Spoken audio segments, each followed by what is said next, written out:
Mari kita cermati saat ini. Apa yang kita lihat, tanpa kita sadari sesungguhnya ia telah mengotori hati kita. Bahkan bukan sekedar mengotori hati kita, mengotori hubungan kita dengan orang yang halal dengan kita. Apa yang harus kita perhatikan saat ini? Allah berfirman, "Qul lil mu'minina yaghuddu min absarihim." Katakan kepada mereka kaum pria yang beriman agar menjaga mata mereka. Wa qul lil mu'minati, dan katakan kepada para wanita yaghudduna min absarihinna agar menjaga mata. Mata ini mudah melihat. Kalau kita tidak cermat, apa yang kita lihat tanpa kita sadari merusak. Dan merusaknya halus. Kalau seorang suami dengan istri pada dasarnya, apalagi dibangun dengan cinta, yang sudah direncanakan lama, pertemuan suami istri ada pertemuan yang sangat indah. Akan tapi kadang suami istri yang sudah indah ini tiba-tiba berubah. Bukan karena istrinya sudah tidak cantik lagi, akan tapi karena pandangannya kotor. Sering melihat sesuatu yang diharapkan, baik di alam nyata atau di alam maya. Dan inilah yang merusak anak muda hari ini. Mungkin Anda yang tidak meletakkan dirinya di tempat orang, di tempat bertanya, mungkin tidak terlalu banyak mengerti tentang problem di luar. Kerusakan anak-anak muda hari ini, anak-anak kecil sudah mengerti hal-hal yang seharusnya mereka belum boleh tahu. Perzinaan terjadi begitu mudahnya. Bahkan seorang istri yang punya suami dan beranak, seorang istri yang punya suami baik, bahkan laki-laki normal dan perkasa, ganteng dan sukses, akan tapi ternyata seorang perempuan ini tiba-tiba rusak hatinya. Tidak serta-merta dengan laki-laki, tidak. Tapi dimulai dari tontonan. Sehingga dia sering menonton tontonan tidak pantas. Sehingga dia mengejar fantasinya, khayalannya. Sehingga mentalnya rusak. Sehingga setiap melihat laki-laki seolah-olah unik. Di saat ada syahwat bangkit, iman semakin keropos. Bayangkan suaminya sangat ganteng, dia bisa terpesona.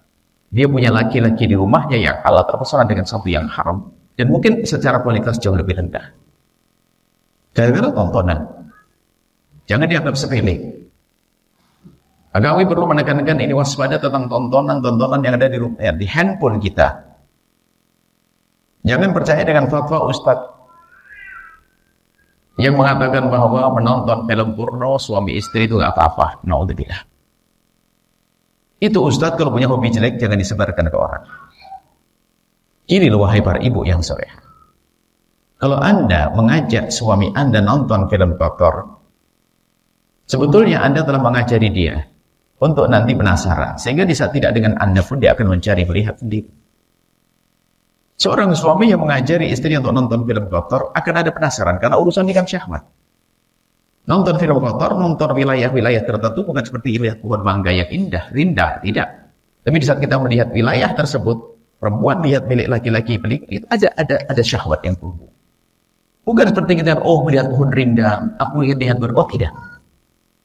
Ada sesuatu yang masuk ke dalam diri. Sehingga penasaran. Pertama kali yang ia simpulkan adalah, ternyata milik pasangan aku tidak seindah yang aku lihat. Maka perempuan bodoh adalah perempuan yang mengajak suaminya nonton hal-hal demikian itu. Maksudnya suruh menilai bahwasanya milikku tidak seindah yang kau lihat di situ, wahai suamiku. Di situ muncul ketidakindahan. Dan tapi tidak disadari, dipikir biasa-biasa saja. Sehingga ini terus akan nyandu. Maka ini masalah pornografi ini harus betul dicermati. Anak-anak kecil sekarang mengerti, begitu mudahnya mengakses gambar-gambar rendah, gambar-gambar kotor itu. Itu menjadikan mentalnya rusak. Sehingga syahwat itu akan muncul kepada siapa saja. Yang katanya mahram sudah nggak ada lagi. Mahram itu adalah orang yang haram dinikahi. Sehingga banyak, bukan satu dua, banyak tiba-tiba seorang bapak syahwat dengan anak perempuannya. Ya, seorang ibu syahwat dengan anak laki-lakinya. Seorang anak umur 14 tahun gara-gara sering nonton film ini, ternyata kamar mandi yang dibolong hanya untuk lihat ibunya lagi mandi. Ada yang menganggap sepele, akan tapi di satu ada anak-anak muda yang saat ini hasrat syahwatnya tinggi, lihat. Akal sehatnya belum, akal normalnya belum tumbuh, yang ada syahwat dicekoi oleh temannya dengan gambar bermacam-macam. Apa yang terjadi pada anaknya? Dan yang sudah menikah pun akan rusak. Jangan dianggap sepele. Sehingga dia tidak akan puas dengan pasangannya. Sangat terpaksa. Suatu ketika ada orang menghadap kepada kami dan berkata, kami tidak bisa hubungan suami istri kecuali saya lihat film porno. Berarti yang membangkitkan syahwat bukan pasangannya, tapi film yang dilihat. Dan kita perlu serius membahas masalah ini agar tahu anda tahu bahwa itu ada membahayakan.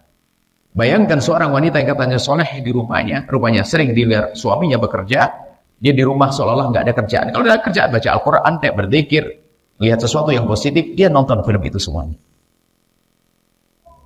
Ternyata subhanallah, kejadiannya dengan siapa? Setelah ketahuan baru nangis-nangis. Hanya satu orang mengantarkan air, tiba-tiba terjadi dalam waktu singkat. Karena waktu dia lagi nonton, kemudian dia tidak tahu tukar senyum atau bagaimana, hayalannya dikuasai dengan syahwatnya, tiba-tiba melakukan zina dalam waktu singkat. Setelah ketahuan baru dia menyesal, menangis.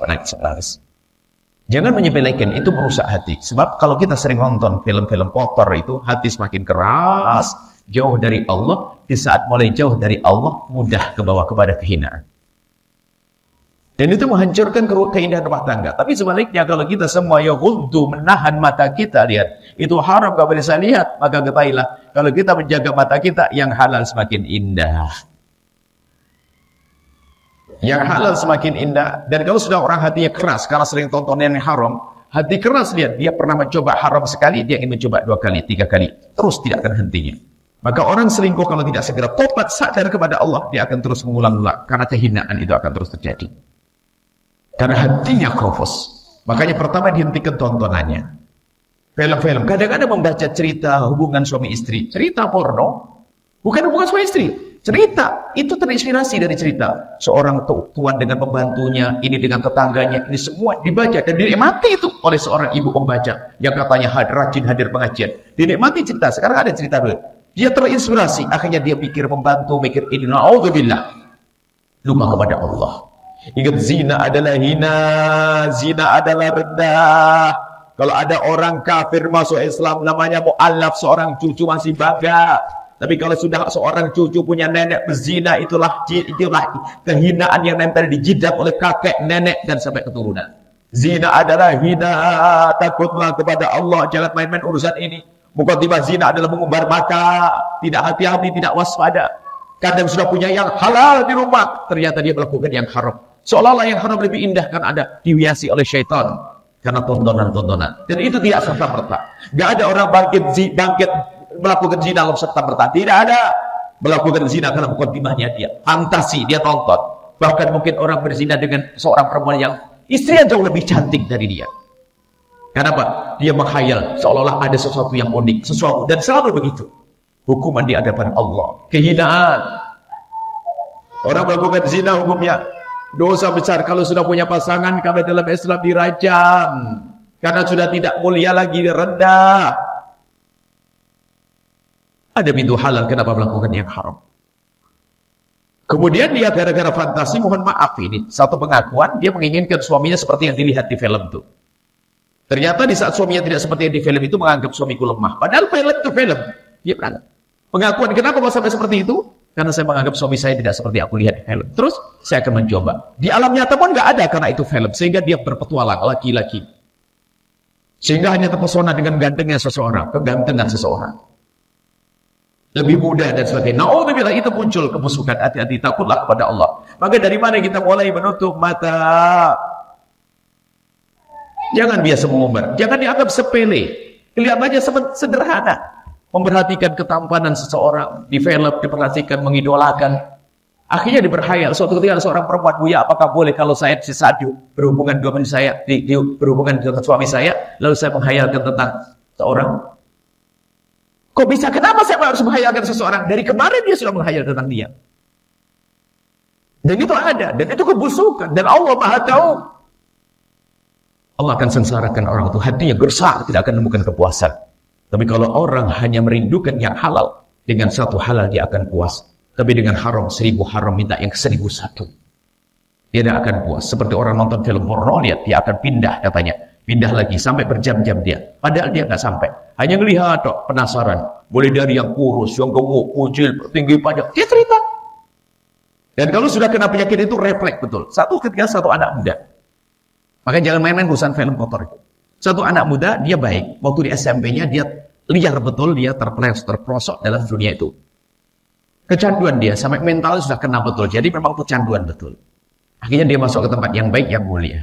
Dan dia sudah menghindar. Tapi dia kalau sudah melihat komputer, itu gemeteran dia. Bahkan suatu ketika dia mendapatkan satu amanat, karena dia sudah bisa memegang laptop, ada internetnya. Dia nangis, kenapa? Jari saya itu ngetiknya langsung. Sudah kecanduan itu. Dan maka waspada dengan hal-hal yang demikian itu. Ayo kita jaga mata kita. Jangan anggap sepele. Ini mengerikan. Cerita hubungan laki dengan perempuan, khusus yang bukan suami istri. Tidak, suami istri saja tidak pantas dibaca. Apalagi yang bukan, membayangkan ini dengan ini khayal. Dan di dalam cerita itu bermacam-macam cara, pada itu hanya cerita. Sehingga kesimpulan pertama yang didapat oleh orang yang suka nonton itu adalah kesimpulan apa? Merendahkan pasangannya. Pasti itu, merendahkan pasangannya. Jadi kalau Anda nonton dengan suami Anda siap direndahkan. Kenapa? Yang Anda miliki tidak seperti yang dilihat. Pasti itu. Bukankah itu orang yang paling bodoh? Kalau ibu ngajak jalan-jalan suami Anda ke pantai, ibu, sebetulnya Anda itu gak pinter banget. Kalau coba jujur Anda tidak syahwat dengan perempuan yang ada di pantai itu. Tapi suami Anda normal kok. Kelihatannya begini, tak pikirannya ke sana. Loh, Anda harus cerdas dong. Suami juga seperti demikian. Kalau mengajari istri yang nonton yang tidak, sebenarnya adalah menjadikan dia adalah merendahkan kita. Alangkah indahnya pendidikan dalam Islam. Halal. Utamakan yang halal. Dan takutlah kepada zina. Takutlah kepada zina. Sehingga kalau orang tobat dari zina itu, kalau tidak ada kebencian yang sesungguhnya dengan zina, dia akan mudah pulang. Makanya kalau orang pernah kepleset dalam zina, harus ada tanda tobat. Mulai dari mungkin dengan hadiah, semua dia akan benci dengan itu semua. Kalau masih belum, lihat, dia akan mencoba ulangnya. Naudzubillah. Karena zina ada syahwat di sana. Bukan orang pengen makan haram. Kalau nyuri sesuatu, nyuri mangga, besok ketemu manggis lain cerita. Tapi kalau urusan syahwat, kalau belum ada kesadaran, hati-hati. Maka siapapun yang pernah tergoda dengan laki-laki lain, sementara sudah punya laki-laki yang halal, segera kembali kepada Allah sebelum dihinakan oleh Allah di dunia, dihinakan di depan anak-anaknya, dihinakan di akhirat. Itulah pendidikan keindahan yang diajarkan oleh Islam. Dan Anda kalau hubungan suami istri nggak perlu divideokan. Anda simpan di laptop Anda, di handphone Anda. Handphone Anda bukan kuping Anda yang Anda bawa kemana-mana. Dia bisa jatuh dilihat oleh anak. Kita ngurusi anak santri, para bapak ibu. Banyak santri yang bermasalah mentalnya, ternyata permasalahannya di rumah, dibebaskan handphonenya. Bahkan ada, saya melihat hubungan suami istri film bapak ibu saya. Saya kenal ini gara-gara handphone bapak saya. Sehingga di pondok yang bermasalah itu kadang-kadang selalu ada masalah psikologi ke sana. Sehingga kenapa kok kita sering ngomong masalah ini? Ini berbahaya sekali. Dan Anda pun harus waspada dengan anak-anak Anda. Jangan latah diberi handphone. Kalau memang hari ini handphone sudah tidak bisa ditahan, tapi cara memberikannya paling tidak harus ada rambu-rambunya. Seorang anak kecil sudah melihat, umur 19 tahun, 99 tahun. Bayangkan. Dia katanya tidak bisa, tapi terus mencoba sampai bisa. Berarti kan sering sekali mencoba melakukan kehinaan.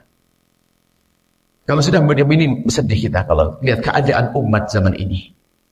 Kadang seorang ibu yang katanya tampak solehah, ternyata bagaimana dia bisa terpesona dengan seorang laki-laki muda, hanya dibawa sesingkat, dia yang membayari hotelnya, dia yang nyewa mobilnya, dan ini kejadian. Dia menjual kehormatannya dengan membayar. Masya Allah. Maka ini harus kami hadirkan, karena apa? Sebabnya itu yang kami sampaikan. Nggak mungkin serta-merta ketemu laki-laki, nggak bisa. Yuk zina, yuk, nggak ada. Tapi berbatu deh. Mulai dari mohon maaf, kalau komunikasi, pertama tukar-menukar foto. Foto dada foto. Karena foto itu kan fresh, hangat. Itu mukadimah, kalau kamu langsung jadi.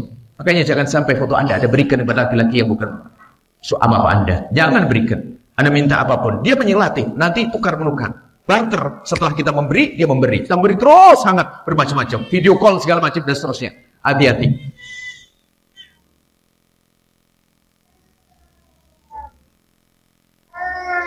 Kalau seandainya kita kembali ke zaman tahun 75 atau 80 belum ada internet, kayaknya enak banget dunia. Ngurus anak susah banget hari ini, pusing.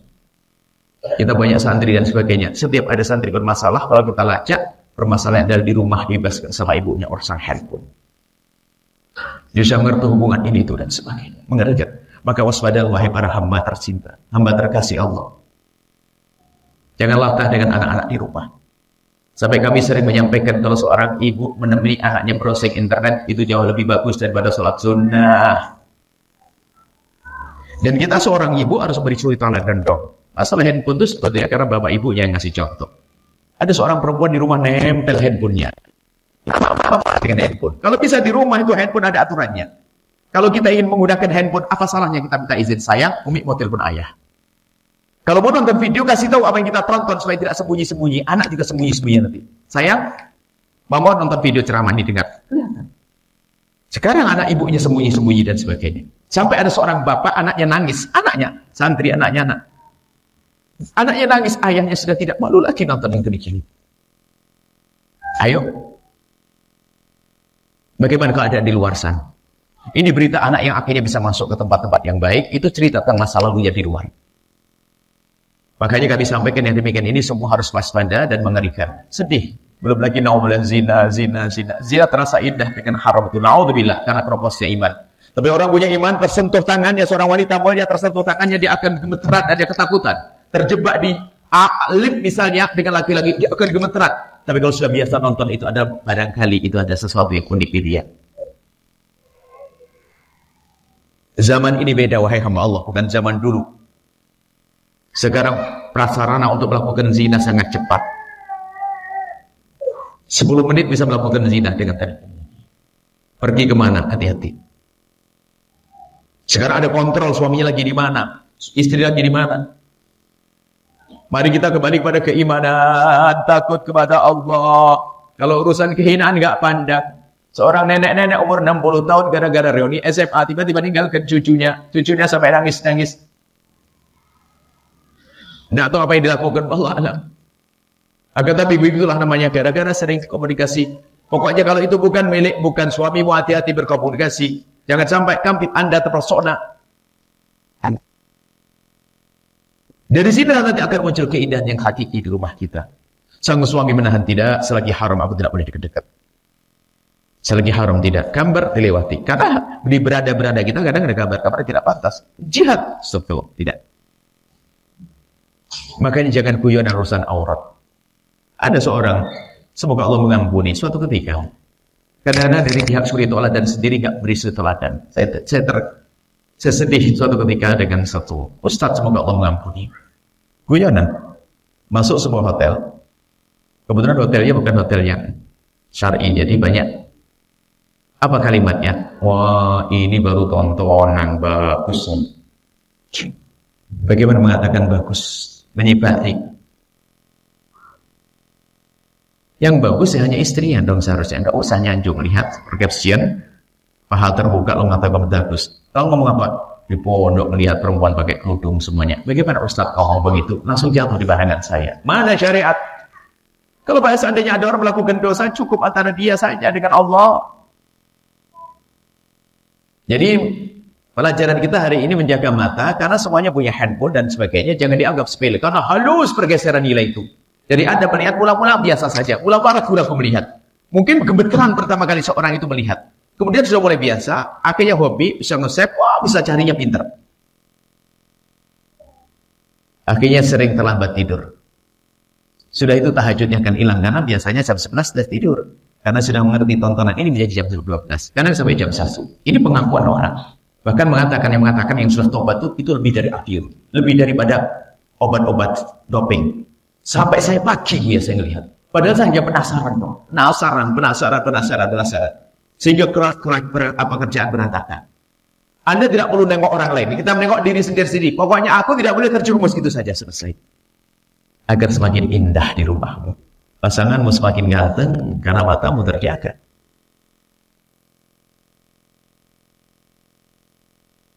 Seorang wanita yang tampak solehah sekali, tampak solehah dengan baju yang menutup aurat rapi sekali.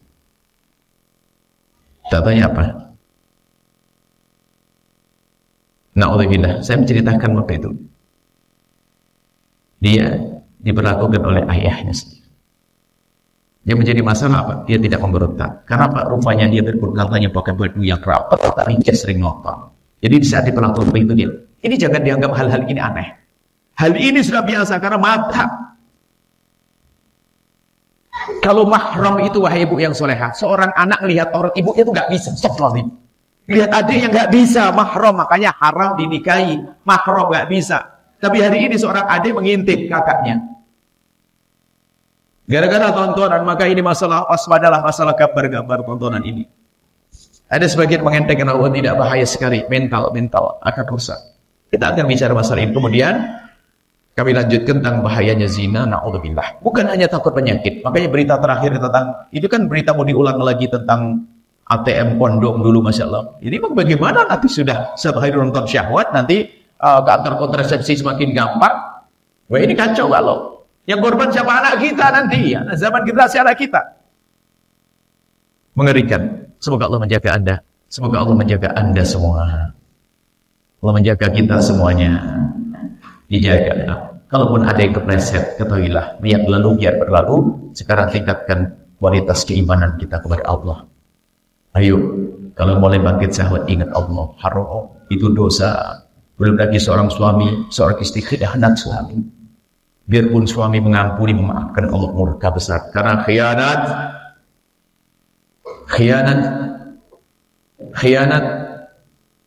Kadang na'udzubillah seorang istri melakukan kehinaan dengan fasilitas yang diberikan oleh suaminya.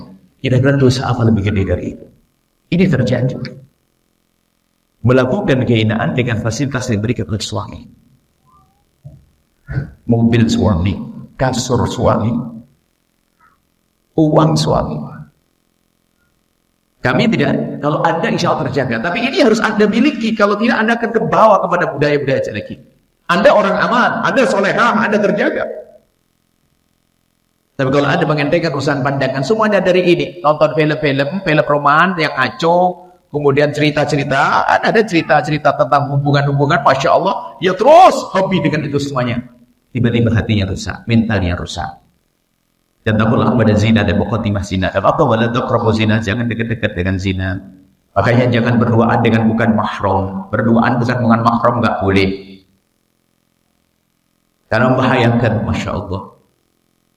Begitu mudahnya orang terpeleset dalam hina. Tapi ingatlah, hai hamba Allah, mungkin ada yang pernah terpeleset dalam hina dan khususnya zina. Ingat, Allah Maha Pengampun. Segera menuju kepada Allah.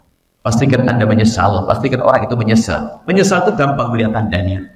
Dia tidak akan mau dengan semua kenangan yang mengarah ke sana. Akan dibakar itulah dia. Akan dibuang, akan dihancurkan nomor telepon. Buang semuanya. Karena apa? Kehinaan.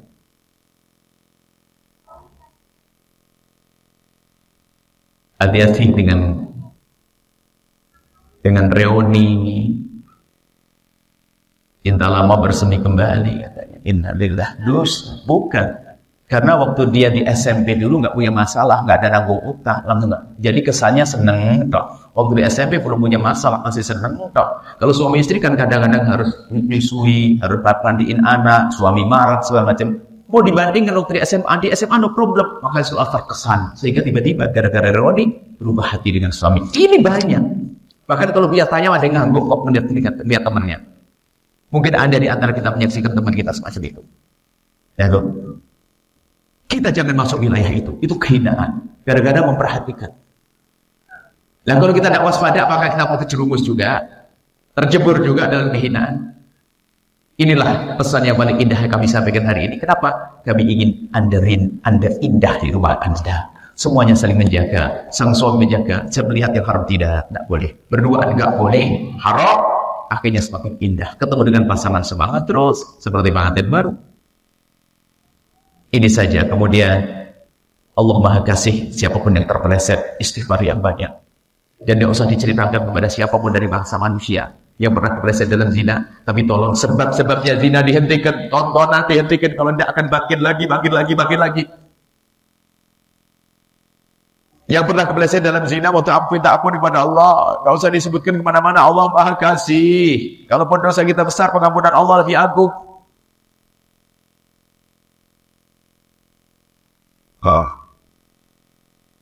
Ini perlu kami sampaikan, karena begitu banyaknya permasalahan yang disampaikan kepada kami di otak kami, berita-berita kehinaan.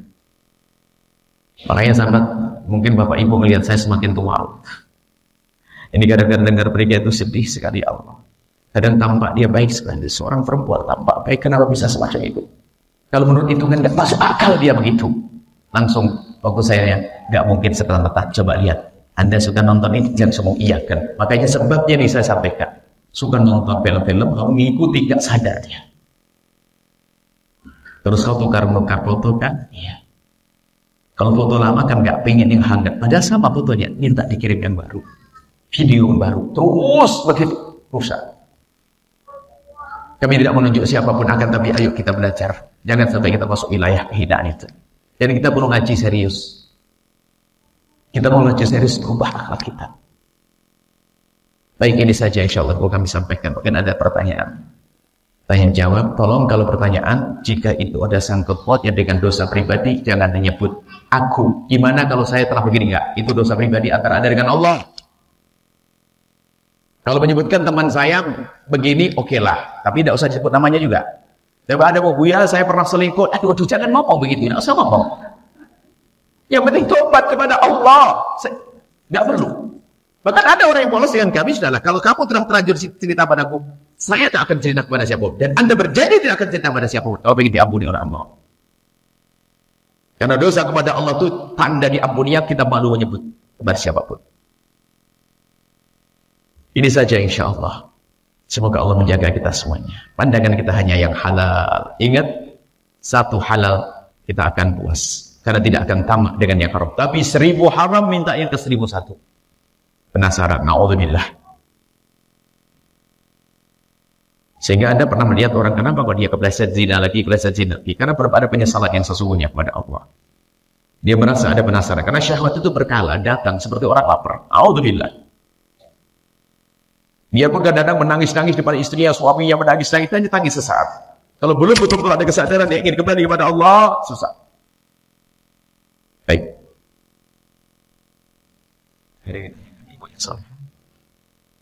Anda mungkin sedih hari ini karena mendengar berita tentang kawan-kawan Anda, saudara Anda. Tapi cukup, ini adalah untuk Anda, diriku, ampusakum. Paling tidak pegang untuk kita dulu. Tolong jangan main-main urusan handphone. Anda hapus yang hal tidak baik. Jangan. Tidak sadar. Karena yang saya cerita pada kami, saya itu masuk itu tidak sadar. Tiba-tiba saja saya diajak, kok mau saja. Dia mengatakan saya kena sihir. Oh, bukan kena sihir, kau sendiri yang masukkan dirimu. Dia mengatakan kena sihir, katanya. Berapa kali kau tukar mereka foto seringnya, itulah sihirnya kau yang membuat. Dia nggak sadar. Diajak main-main. Pertamanya diajak jalan-jalan dulu. Setelah diajak jalan, yuk nginep ke hotel. Jalan-jalan, makan bersama, nginep ke hotel. Masuk ke hotel. Dan kisah begitu tidak satu dua. Innalillah. Semoga Allah menjaga umat ini. Zina adalah hina. Baik, yang ditanyakan. Banyak terima kasih kesempatan pertanyaan untuk diwork dan ibu-ibu dan satu dari bapak-bapak sudah ada banyak kesempatan bisa dibantu ilmu.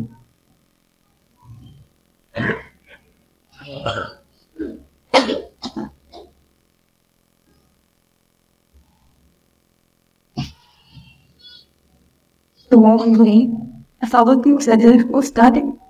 Apa Ustaz? Saya mau bertanya ke Ustaz. Saya kan lebih demikian.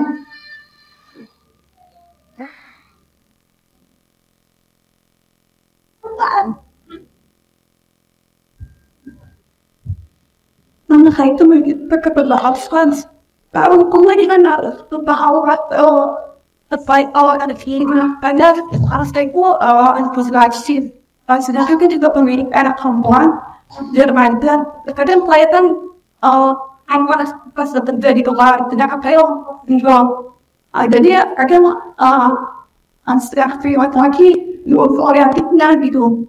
Jadi untungnya itu sekali pas Dia sejauh mana punya kebutuhan khusus sampai tidak bisa apa-apa? maksudnya mengenai itu aja. Mohon maaf, ada syahwat ya? Akhirnya sudah ada macam sih dari umur pun. Ada tanda-tanda ada syahwat ya? Karena ada orang yang akalnya tidak ini, dia tidak ngerti itu. Iya, artinya terus. Tidak, mohon maaf, tidak. Suatu ketika ada satu perempuan, satu laki-laki seperti itu, dan itu dia tuh pengen kawin. Rupanya bukan pengen nikah, dia pengen sedang rame-rame. Dia tidak pernah, mohon maaf, alatnya tidak pernah berfungsi. Sampai saya kenal betul dengan dia. Kalau ketemu saya pernah ngomong kawin, tak lagi kawin, dia mau kawin maksudnya apa, senang rame-rame dia. Jadi bukan itunya, tidak ngerti itu. Jadi kalau ada orang kebutuhan khusus nggak ngerti, dia aman. Yang jadi masalah ada syahwatnya, dia bangkit. Jadi ada kebutuhan seks juga. Ya, kita pengen tahu itu perlu diperhatikan. Maka nanti yang memperhatikan juga orang yang hati-hati. Harus laki, kalau jangan sampai perempuan. Karena biarpun perempuan dia normal, ini tidak normal. Dia juga ada syahwat, pengen coba-coba, apalagi mengentengkan. Wah, dia akalnya nggak bener. Paling bisa mau main-main dengan saya. Itu bisa berbahaya. Makanya begitu dicermati dulu, ibu yang salehah. Kalau dia memang, mohon maaf, alat yang tidak punya fungsi, memang lebih bagus kalau laki adalah laki-laki yang membersihkan, yang rapikan dan sebagainya. Kalau saudari perempuannya harus ada jaminan, mohon maaf. Saudari perempuan, tapi kalau saudari ini bisa terjaga matanya, jarang nonton yang enggak, ya mungkin dengan adiknya pun juga jika enggak ada. Tapi kalau dia juga pernah liar, dan khawatir sudah ada penasaran ingin coba-coba. Itu bahaya sekali. Maka Anda prihatin. Kami ingatkan dulu kepada siapapun yang oleh Allah diberi oleh anak kebutuhan khusus, sebetulnya Anda mau diangkat derajat. Karena punya anak satu, kayak punya anak 10. Anda akan menjadi orang mulia. Syaratnya menjaga dengan benar. Tidak usah bersedih dengan keberadaan anak semacam itu. Yang punya anak kebutuhan khusus, sebetulnya Allah ingin mengangkat ibunya dan mengangkat ayahnya. Sabar menangani dia, sabar mengurusi dia, ya. Dengan kecintaan, dia tidak ada dosa. Makanya dia tidak punya dosa, kita yang banyak dosa. Akan tapi kalau Anda membahas masalah aurat dan sebagainya, selagi ini adalah akal yang nggak sempurna, maka aurat tidak ada bagi dia. Yang wajib kita menutup auratnya agar tidak ganggu orang.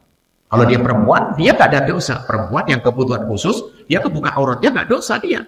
Tapi kan ganggu laki-laki yang melihatnya, bisa melakukan jahat dan sebagainya. Apalagi, masya Allah, maaf, kalau perempuan hati-hati. Kadang-kadang ada laki-laki iseng digagai, dirusak ini hanya karena dia menganggap bodoh, tidak ngerti, tidak bisa cerita dan sebagainya. Jadi Anda sendiri yang bisa mengetahui jika ternyata memang dia adalah secara syahwat tidak ada, maka bisa saja adiknya membersihkan dan sebagainya. Tapi itu pun harus hati-hati. Tapi kalau dia ada syahwat juga, itu yang berbahaya. Kadang-kadang orang sehat, normal, saat bangkit syahwat, memanfaatkan. Ini orang kan tidak normal, ya kan, bisa cerita, coba-coba, khawatir itu namanya godaan setan, kan? Seperti itu. Ada yang tanyakan lagi, boleh kasih mic, karena dia ini seorang ibu yang diangkat derajatnya. Aurat, selagi orang yang akalnya tidak ada aurat. Yang wajib kita yang wajib menutupinya. Dia bakal punya dosa. Kalaupun seandainya naudzubillah dia dizinai dan sebagainya, dia tidak dosa. Yang dosa yang menzinai. Kalau laki-laki dia digoda, dia nggak mau. Cuman ada orang gila tapi syahwatnya bangkit. Ada orang gila tapi syahwatnya bangkit. Suatu ketika ada di daerah Jawa Timur sana orang gila benar tapi syahwatnya bangkit. Sehingga yang korban adalah wanita gila. Ada wanita gila pada hamil. Karena dia gila tapi bangkit syahwat. Nah ini harus perhatikan. Sampai itu ada pendapat apakah suntik impotensi atau bagaimana, hukumnya gimana? Jawabannya tidak boleh suntik impotensi, karena jangan-jangan setelah itu dia sehat. Lalu bagaimana mungkin di kerangkeng atau di tempat yang terjaga. Tapi dia liar, mengganggu perempuan yang gila yang lainnya. Masya Allah, jangan khawatir, doakan Buya, doakan semuanya. Ya. Anda mau diangkat derajat, punya anak semacam itu istimewa. Adiknya umur berapa? Sudah masuk umur berapa? Adiknya yang merawat dia. Kadang-kadang Ustaz, soalnya di sini pondok pada kan akan jadi itu. Soalnya kerja, nanti kerja itu di sekolah juga. Itu kan berkata, pasti itu kan bagian dari awal. Kadang selain kan bekerja kan di rumah ini itu saya kerja di sebagai kendali sebagai penting. Saya kerjaan guna refleksi. Apakah itu juga di rumahnya orang. Insya Allah. Kaos kaki adalah memang ia aurat, akan tapi ada pendapat yang mengatakan dalam nihan, dalam seorang perempuan mengerjakan pekerjaannya, itu dimaafkan hal yang demikian itu. Akan tapi, ya tetap sebisa mungkin menghindar. Intinya adalah bukan khulwahnya tadi. Tidak berduaan dengan laki-laki yang tempat Anda bekerja. Jangan sampai Anda bekerja tiba-tiba pura-pura suruh bersihin kamar, tiba-tiba tutup di kamar. Itu kan aja orang nakal kan macam-macam. Anda pokoknya di saat Anda akan berduaan dengan laki-laki, ada harus waspada. Anda bekerja insya Allah jadi nafkah untuk anak-anak istimewa. Jangan khawatir, hanya kalau Anda bekerja di rumahnya orang, Anda harus mengerti, jika di situ hanya laki-laki saja, mungkin Anda bisa minta tolong. Mungkin hari itu aku tidak bekerja. Karena laki-laki, Anda perempuan, dia laki-laki. Semuanya harus tahu diri. Kalau memang harus ada orang ketiga, apakah dia ada anak-anak atau yang lainnya. Seperti itu ya.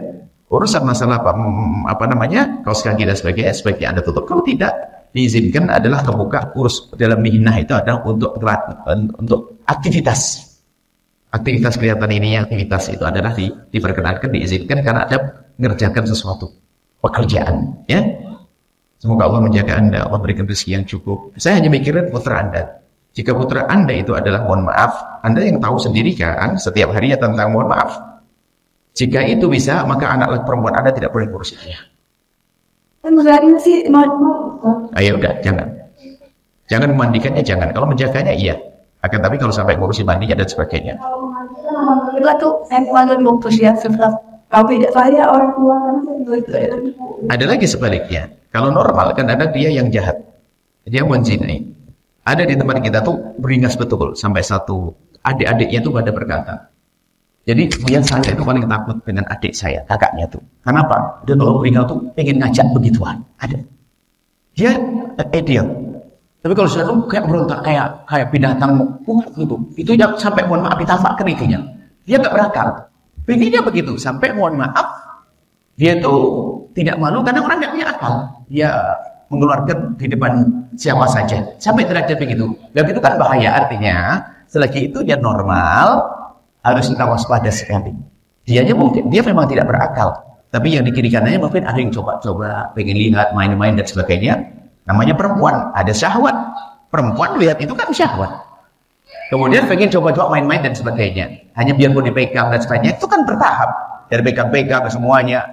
Hati-hati. Intinya Anda berhati-hati semuanya. Ini bukan untuk beliau saja. Ini kalau saya lanjutkan pendidikan di rumah, tolong di rumah Anda, semelarat apapun Anda. Semoga cukup rezekinya, amin. Semelarat apapun Anda, tolong toilet kamar mandi Anda harus ada tutup kuncinya. Semelarat apapun Anda, tolong pisah tempat tidur anak perempuan dengan anak laki-laki. Karena Anda tidak tahu, mungkin anak laki-laki Anda lagi tidur dengan kakaknya, pengen pipis tengah malam, tersingkap roh kakaknya. Dia berhenti dan perhatikan. Pertama kali perhatikan sekali, besok dia mencari. Jangan main-main. Makanya kan, wafariquhum bil madajid, kan sabda Nabi, pisahkan di tempat tidur mereka. Kan pendidikan Islam. Perempuan tertutup tempat tidurnya, laki-laki oke lah di kursi, di meja, saat apa. Tapi kalau satu tempat itu bahaya sekali. Kalau ikut pendidikan baginda Nabi indah. Jadi kalau sudah umur 10 tahun, fariquhum fil madajid, tempat tidurnya itu adalah dipisah. Nah ini adalah pendidikan-pendidikan lanjutan. Sebab hari ini zina mahram, maka adik melakukan zina aja. Ya gara-gara semuanya itu. Abangnya sudah nakal, rusak, adiknya dikasih tolongan. Makin sahabat, akhirnya melakukan zina. Semoga Allah menjaga semuanya. Baik, terima kasih.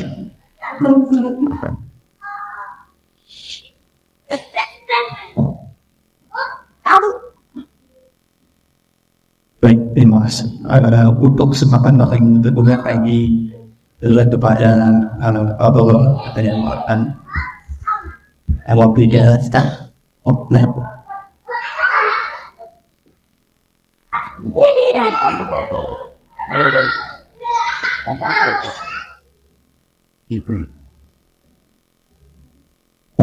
Assalamualaikum warahmatullahi wabarakatuh. Dan satu apapun yang kita lakukan oleh agar sesuatu di hari apa di dunia tersebut. Jadi pertanyaan saya, kalau ada hamba Allah melihat wajib yang sesuatu, tanpa unsur ya sholat sendiri itu apakah dikatakan menjadi ibadah atau diikuti siapa pada yang sebelum dikatakan ibadah atau diikuti kalau ada Allah sholat tidak umum maaf terkuatik tanpa itu harus sehat dilakukan setiap tapi dia sholat sendiri di rumah kalau ada yang menjadi ibadah setelah diikuti siapa dia sholat berbeda kalau sesuatu yang diikuti berbeda Nabi lagi bilang yang mengatakan sholat nasan ada itu ada Allah dan upaya terbanyak saya apakah itu dari ibadah atau diikuti siapa? Terima kasih, pertanyaan yang bagus. Ada lagi lebih bahaya lagi, congkak dalam beragama. Karena merasa dirinya sudah melakukan kebaikan, karena memandang orang lain dengan pandangan rendah. Itu bahaya lagi. Merasa dia sudah rajin sholat berjamaah, lihat orang langsung binang. Itu lebih busuk lagi dia. Karena dia congkaknya karena kebaikan yang dilakukan kayak iblis. Jadi lihat orang langsung wah dia tak sholat berjamaah. Wah kayak ini hanya gara-gara dia sudah rajin berjamaah. Iblis itu menjadi congkak karena ibadahnya yang banyak. Padahal kan kita perlu melihat apa kata ulama kan gitu. Cuman dia gampang menilai orang, sholat sendirian. Wah, dia congkak dalam beragama, dia sombongnya dengan ibadahnya, macam iblis, kan begitu. Itu bahaya sekali. Makanya ada dosa yang halus tidak dirasa. Adapun sholat berjamaah, ulama berbeda pendapat. Imam Ahmad ibn Hanbal mengatakan sholat jamaah adalah wajib. Dan wajibnya berbeda-beda. Kalau melakukan sholat sendiri tetap sah, tapi dosa. Tapi menurut jumhur ulama kebanyakan adalah mengatakan fardu kifayah. Jika di masjid sudah diadakan jamaah, yang lain tidak jamaah juga nggak ada masalah. Ada yang mengatakan sunnah muakkadah, sunnah yang sangat dikukuhkan. Sholat sendiri sah, nggak ada. Sholat sendiri sah. Cuman pertanyaannya, bukankah anda orang pengen surga? Kenapa anda nganggur kok nggak rindu sholat berjamaah di masjid? Tapi tidak boleh kita katakan wah, tidak boleh merendahkan. Ini biasanya orang congkak, gampang kita khawatir masuk congkak, itu bahaya sekali. Anda juga pakai kerudung begini, lihat anak pakai perempuan baju setengah badan, Anda tidak boleh merendahkan ya? Ih kasihan sebelah ini, mesti Anda nangis, kenapa dia buka aurat, dia cantik sekali. Kenapa dia buka aurat? Banyak laki yang tergoda, alangkah banyaknya dosa gara-gara perempuan cantik yang dia pakai baju setengah badan. Mesti Anda nangis, cuman Anda sombong gara-gara hadir pengajian. Astagfirullahaladzim, congkak berapa lebih bahaya lagi. Jadi orang sholat tidak berjamaah, sholatnya sah. Dan menurut jumhur ulama adalah tidak dosa. Menurut Imam Ahmad dosa. Selagi perbedaan ulama, selagi ini perbedaan ulama, selagi ini perbedaan ulama, diganti di baterainya. Dari tadi terputus-putus. Terputus-putus hanya sekali seharusnya. Kalau sudah sekali harus diganti baterainya. Kalau dikasih belum diganti balik lagi. Ini sudah diganti belum baterainya? Nah gitu. Kalau sudah ada tanda pertama harus dikasih lagi, nanti balik lagi. Baterainya dia bisa masuk sendiri. Mohon maaf. Jadi seperti itu. Jadi menurut jumhur ulama tidak dosa, tapi menunjukkan kurang rindu kepada Allah. Ibadah wajib. Gimana tidak ibadah dia? Mau ibadah kok dikatakan tidak ibadah kan gitu ya? Ibadah. Itulah hukum para ulama. Ulama mengatakan dalam mazhab kita Syafi'i yang dikukuhkan adalah fardu kifayah. Pendapat yang kedua adalah sunnah yang sangat dikukuhkan. Tapi tetap sah salatnya sendiri. Dan bagi mengatakan sunnah tidak dosa, cuman kasihan katanya rindu surga. Kenapa gak senang berjamaah? Begitu ya. Terima kasih atas pertanyaannya. Allah bisawab. Ini alasan lebih betul mungkin sejabat satu kedua dan nanti biaya kesempatan untuk tidak kesempatan untuk ibu-ibu kembali karena ada yang bertanya di video of in dan beres dunia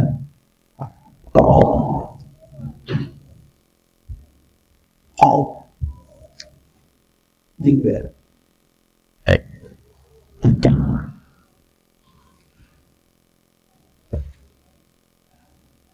Estafet, kasih mohon maaf. Assalamualaikum warahmatullahi wabarakatuh. Alhamdulillah, selamat Pak Bunia di sini. Nggak bisa. Percuma itu usah dipakai. Nggak ada diganti tuh. Taruh aja, pakai yang lain. Simpan aja. Dalam bilang kami ya masih kelajian dan bersyukur bersyukuraya dan bersedekah itu mendapatkan bandian tersebut dia. Nah, di sini penyambung dari pertanyaan. Nah, bagaimana kami punya? Apakah sholat itu wajib juga untuk kami untuk sholat ke masjid? Kalau kami sholat di rumah, apakah sama pahalanya dengan orang yang sholat di masjid? Yang kedua, itu satu pertanyaan yang kedua. Sesuai dengan omongan Buya tadi, pernah saya dulu mendengar pengajian, walaupun gimana pun dia tobat kepada Allah katanya. Nah, nanti di akhirat dia tetap akan dirajam orang yang berbuat semena. Apakah benar itu Pak Ustaz? Saya dari dulu penasaran pengajian yang didasar. Terima kasih Pak Ustaz. Assalamualaikum warahmatullahi wabarakatuh.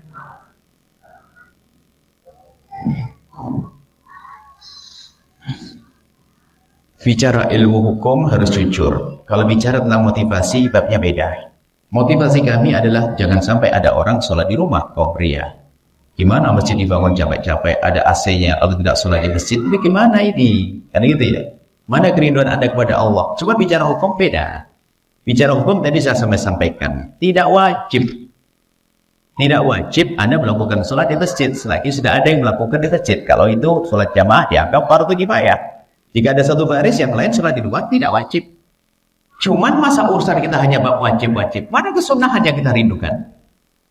Ini babnya, makanya tapi jangan dirubah hukum. Lalu yang tidak wajib dikatakan wajib, akhirnya mengatakan orang fasik semuanya. Jadi biasanya orang congkak dalam beragama. Ilmu disampaikan seperti itu.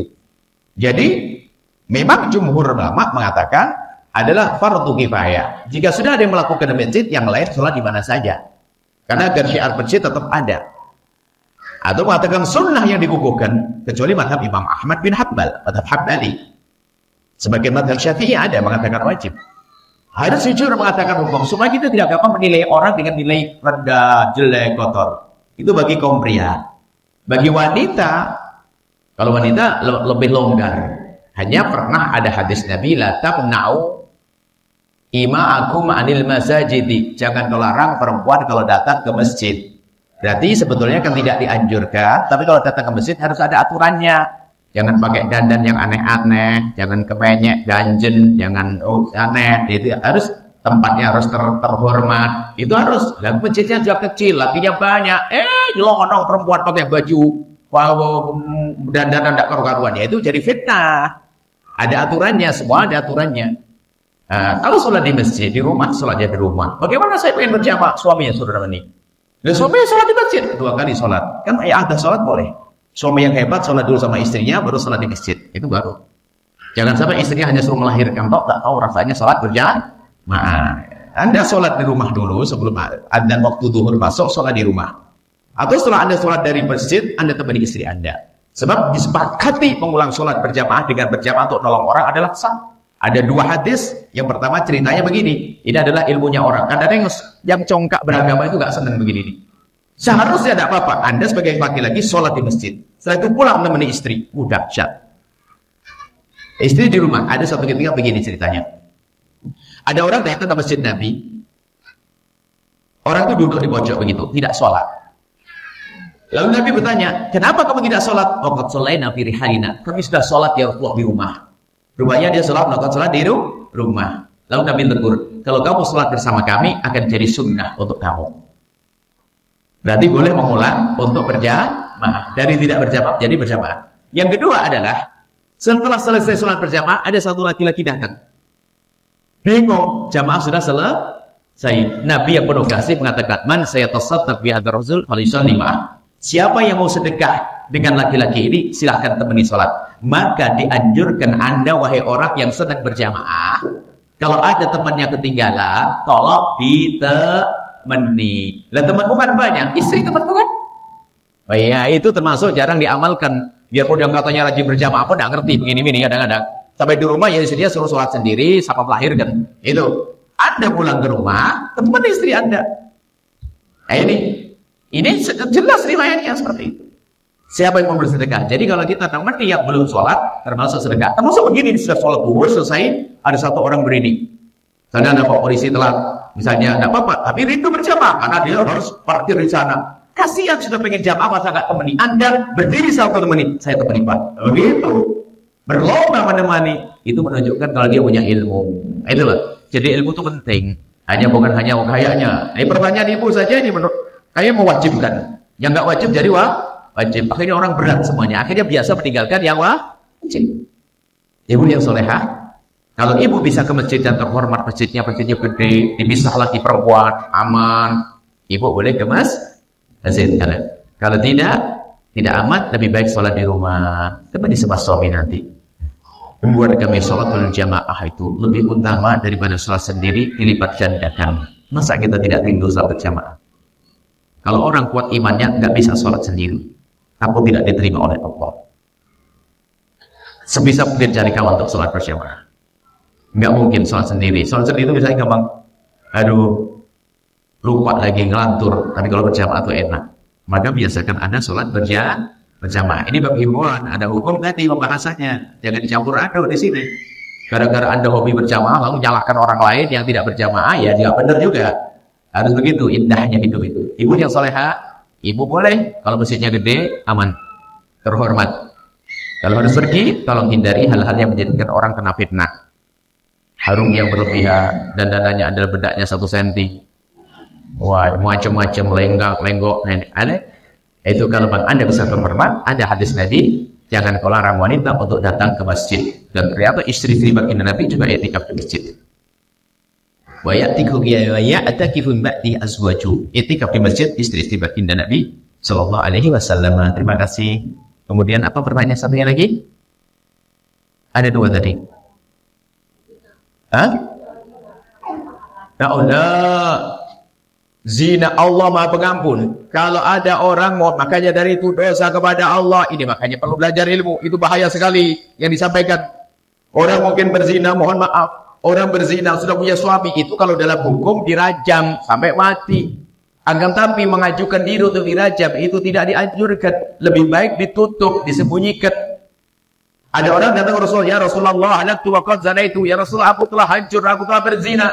Nabi tidak langsung terima, la'allaka lamassa, mungkin kamu hanya pegang-pegangan. Tidak ya Rasulullah, aku berzina. Mungkin kamu hanya ciuman saja. Tidak ya Rasulullah, aku berzina. Mungkin di antara 2 paha belum sampai masuk. Ya saya sudah berzina. Karena dia paksa, Nabi bertanya apakah orang ini benar. Ya sudah, dirajam setelah itu. Jadi kalau orang melakukan dosa kepada Allah, lebih baik selagi tidak ada yang tahu, sembunyikan antara engkau dengan Allah. Apakah nanti dirajam? Ya, asalkan istighfarnya benar akan diampuni oleh Allah. Tapi bagi siapapun yang sudah dirajam di dunia, tidak akan dirajam lagi di akhirat. Semuanya sudah dihukum di dunia, tidak akan dihukum lagi di akhirat. Cuman yang belum dihukum di dunia dan dia menyembunyikannya, dia minta ampun kepada Allah serius. Allah Maha Pengampun, oh, jangan sampai salah paham ini. Itu menjadi orang putus asa nanti. Ada yang berkata, kan saya sudah berzina, terserah masuk neraka. Oh bahaya itu. Bahkan ada lagi, hadis palsu dianggap oleh ustaz, ustaznya cara ngaji. Anak zina tidak akan diterima sholatnya, ibadahnya sampai 7 turunan. Wah ini kacau lagi nih. Belajar di mana itu? Merusak umat itu. Yang pernah kepleset dalam zina. Cukup ngadep kepada Allah, istighfar, minta ampun yang serius. Sebab-sebab terjerumus, kenang-kenangan, hapus semuanya kalau ada. Kalau dia sudah menghapus, kata Allah Maha tahu, diampuni. Katanya tobat, baju kenangan hadiahnya masih disimpan, fotonya disimpan, nomor teleponnya disimpan. Bohong dia. Mau bilang tobat-tobat, ya itu yang tidak diampuni bakal disiksa. Menyesal, dia menangis, jijik lihat kejadian itu, jijik lihat orangnya, jijik lihat. Ketahuan betul. Kalau memang dia rasa takut pada Allah. Nomor teleponnya masih, fotonya, sapu tangan hadiahnya masih disimpan. Bohong, aku tobat, ketahuan. Jadi kalau tobat itu unik, gini loh, tobat itu nyesel. Nyesel itu spontan, nggak dibuat-buat. Contoh, Anda punya gaji, setiap 1 bulan dapat gaji 5 juta. Kemudian Anda sudah ngambil barang di toko-toko, berarti harus Anda bayar pakai 5 juta. Nggak ada lagi duit yang lain. Anda lagi ngambil duit di kantor, tatonya pasnya bolong. Anda nyesel nggak? Nyesel. Pasnya dibanting-banting, nggak salah. Gara-gara ini. Tapi ingat pas ini gara-gara. Itu menyesal, katanya nyesal zina kok masih nyimpan. Masih asik berkomunikasi dengan orang itu. Mana penyesalannya? Allah Maha tahu. Kalau orang menyesal bertanyakan ibu, Allah Maha pengampun, akan diampuni. Syaratnya nyesal yang sesungguhnya.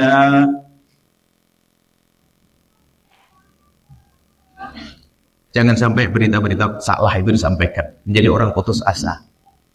Diampuni bu, nggak dirajam lagi setelah itu. Karena rajam itu hukum imamah. Selagi belum diangkat imam, tidak perlu ditegakkan. Nggak boleh kita kumpul begini ngerajam. Kenapa dianjurkan untuk ditutup? Karena hukum zina. Kalau sudah dirajam, ini khawatir orang pada nggak kuat bercerita. Oh, mbahmu dulu yang mati dirajam loh ya, cucunya malu. Cucunya malu. Karena betul kehinaan yang luar biasa. Cucunya malu, ya Allah, iya betul. Sejarah rajam di Riau, cucunya, oh yang dirajam dulu mbahmu loh ya. Seperti itu, maka lebih baik ditutup, dan Allah Maha Pengampun. Ini saja. Alhamdulillah, sallallahu habibina sayyidina Muhammad. Allahumma ya Allah, pandang kami.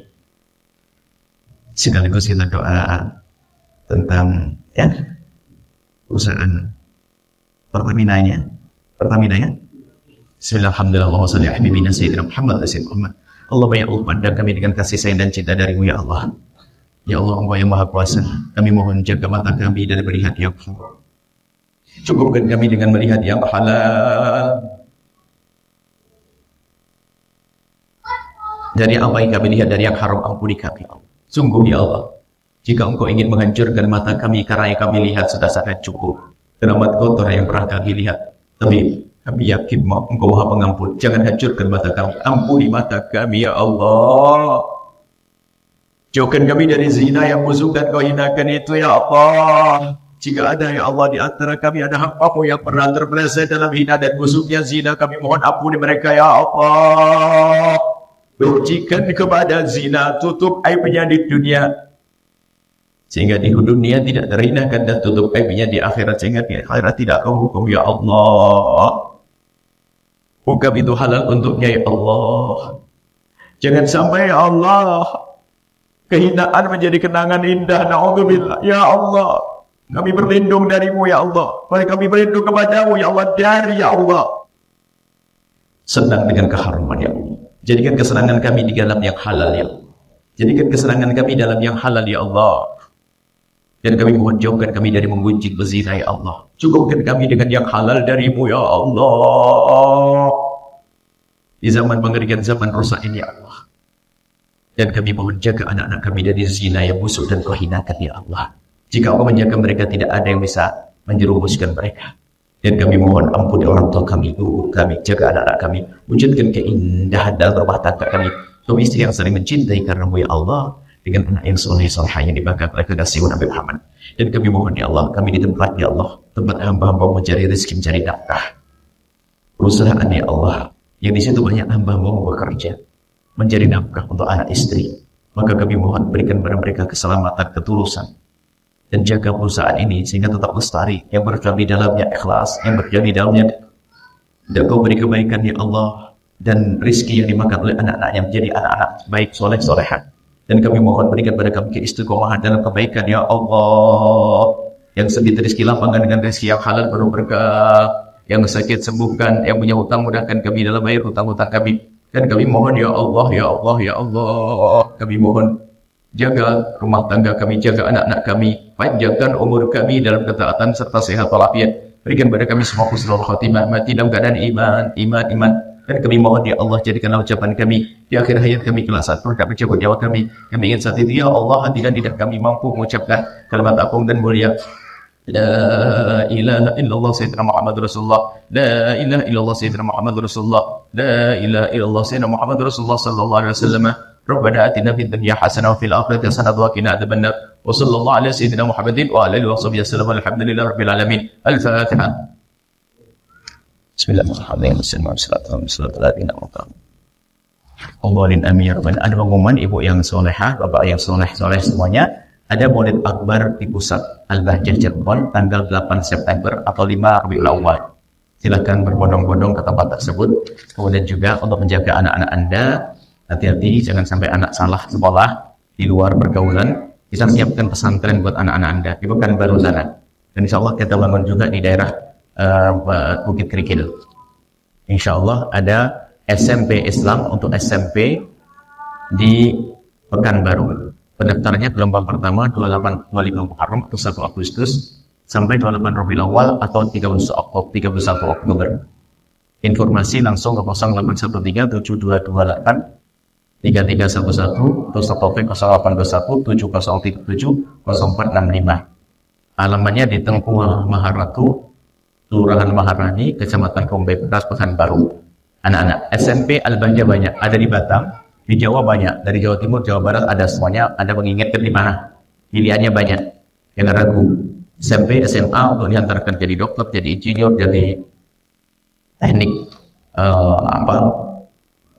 macam-macam ada, insya Allah kita hantarkan. Kemudian juga kita ada pendidikan tafakuh untuk mencetak ulama. Kemudian juga pengembangan radio kita di Pekanbaru, ada stasiun radio resmi 96,7 FM. Kita lagi membuatkan studio, kelengkapannya segera tayang insya Allah, dan semoga Anda ikut andil di dalam menghidupkan radio tersebut agar terus pahala mengalir untuk Anda. Dari segi Anda salurkan ke 751 222 3383 Infak Al-Bahjah Pekanbaru atas nama Infak. Informasi 0821 1680